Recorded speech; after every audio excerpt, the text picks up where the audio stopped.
Hello everyone and welcome back to another book review. Today I'm going to be reviewing a book that I necessarily didn't choose for myself. It was actually the selection for a book club I'm in, but I read it and I wound up kind of enjoying it, kind of not, so I'm going to talk about it.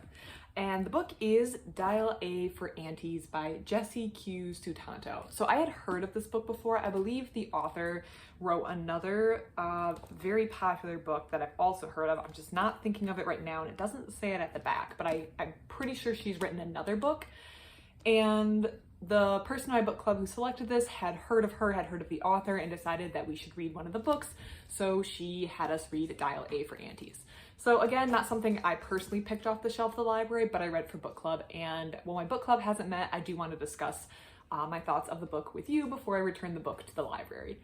So the plot of the story revolves around a girl named Maddie, or Meddy. It's M-E-D-D-Y, but I believe it's supposed to be like Maddie. So she belongs to it's an Indo-Chinese family, but they're living in the United States. There is supposedly a family curse that men always leave the women in their family, and that holds true for like husbands or boyfriends, but also for sons. So she is living with her extended family, which includes her mom and then 4 aunts, all of whose husbands and sons are no longer in the picture. The sons are still like associated with the family. They just moved to other coasts or other areas. The husbands have left the family. So she's kind of there and she's working with the family business as a wedding photographer. So she is her family runs a wedding business. The family decides to set her up with a man as a blind date because she doesn't have much of a dating life to speak of, and the family would like to have grandchildren, I guess. So they are going to set her up on this date, and so she goes on the date, and the date goes poorly, very poorly. He is going to try to attack her, basically. He kidnaps her, he holds her hostage, and she uses a taser in self-defense, and there's a car crash, and he winds up dead. And they also have a big wedding that's supposed to be really big for their family business that they're hosting like the next day. So they need to figure out how to deal with this situation with the deceased person and also do a wedding. So this is kind of like not heist, but it's a little action adventure. It's not mystery either because we know how the guy wound up dead. It's about the family trying to like keep this under wraps while they also manage their family business. And it's about Maddie and like the family expectations of being in a family business and her filial duty to her family and what she owes them versus balancing that with her own personal goals and agendas and things she wants to do with her life. When I started reading this book, I realized there was kind of 2 storylines and they do play into one another. I just liked one plot more than the other. The part where the family so I should add that the dead body somehow winds up at the place where the wedding is going on, and they have to hide it during this big wedding.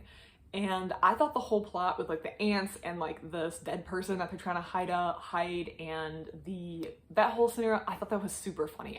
It was laugh out loud funny in many, many moments. I was very intrigued. I wanted to know what was happening. I thought the aunts were super funny, and the whole family dynamic was just entertaining. It was enjoyable. It was laugh out loud. There is a second plot, and the second plot is Maddie's love life, particularly revolving around a boy named Nathan, who she had dated for a couple years in college, but broke it off because she felt a sense of duty to her family, and then she also felt like the family curse was going to follow her, and he was going to leave her, and all this drama. So I did not like the romance part as much. In fact, sometimes I felt like when the romance sections came up, I felt like I was reading a romance book, which I don't really enjoy, and I was just not sold. I didn't really care for Nathan. He wasn't a bad guy. He wasn't portrayed as having a lot of like bad characteristics in the book. I didn't care about him, and I didn't really care about where their romance was going to go. I really cared more about the like heist. It's not a heist or mystery, but like the whole plot revolving around how they're going to get out of the situation. I thought that was funny, and I felt like the author really shone there.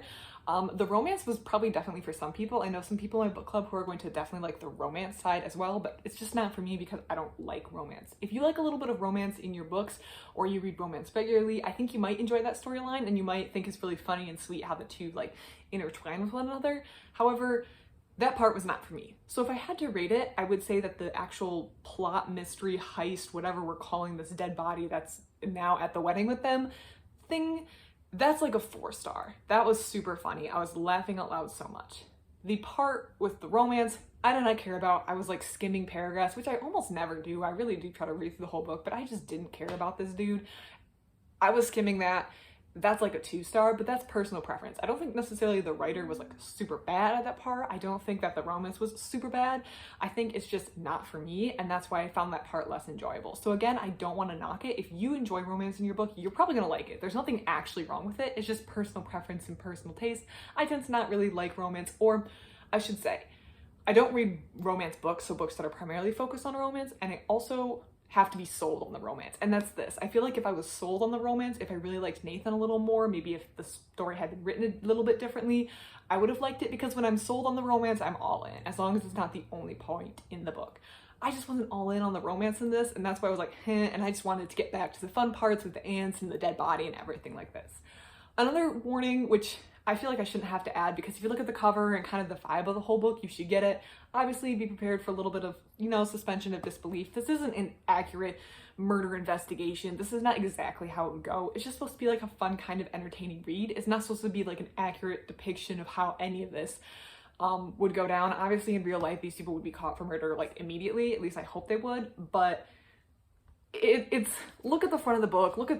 Read the back of the book, or the summary, the thing that's in the inside. Just read it and you get the vibe. You're not looking for a very accurate like murder investigation from the authorities sort of book. Obviously, if that's what you're looking for, this is probably not the book for you. But just know that it's not going to be realistic, and you just have to kind of suspend that disbelief while you read it and go along for the fun journey. So I'm giving this book 2 ratings. Like I said, I'm going to give it a 4-star for the funny action adventure dead body part. I'm going to give it a 2-star for the romance. I don't think there's anything wrong with it. That's just personal taste. So feel free to read it, because I do recommend it. I just have my own personal preferences on what I like in a book, as everyone does.